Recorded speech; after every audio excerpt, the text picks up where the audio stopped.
պետք չի այս հարցը դիտարկել, որ երաշխիքները պետք են միայն մեզ, միայն հայկական կողմին։ Ինչ են ասում ես, ասում են ռևանշիստներ են, չէ, չեն ուզում եւալ եւալ։ Խաղաղության երաշխիքները նաև զսպում են ռևանշիստներին, երկու կողմին է սա վերաբերում։ Սա ֆունդամենտալ հարց է։ Ինչ է ասում Ալիևը։ Ասում է սահմանադրությունը փոխեք, սահմանադրությունից այդ հռչակագրի հատվածը հանեք, որ մենք հասկանանք, որ նաև հայ ժողովուրդն է համաձայն այս ամենի հետ։ Իսկ հարց չի առաջանում, իսկ ինչի Ալիևին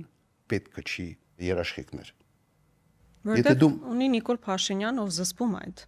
այսինքն հանում է մարդուն գործից, որ գիրք է նվիրում Արցախի մասով։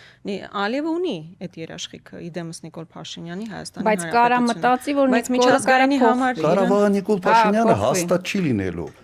Հենց խոսքը դրա մասին է։ Պետք չի այս process-ին դիտել, որ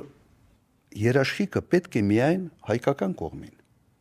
Եթե մենք խոսում ենք հարատևելի խաղաղության մասին, այդ երաշխիքը պետք է եւ հայկական կողմին, եւ Ադրբեջանին։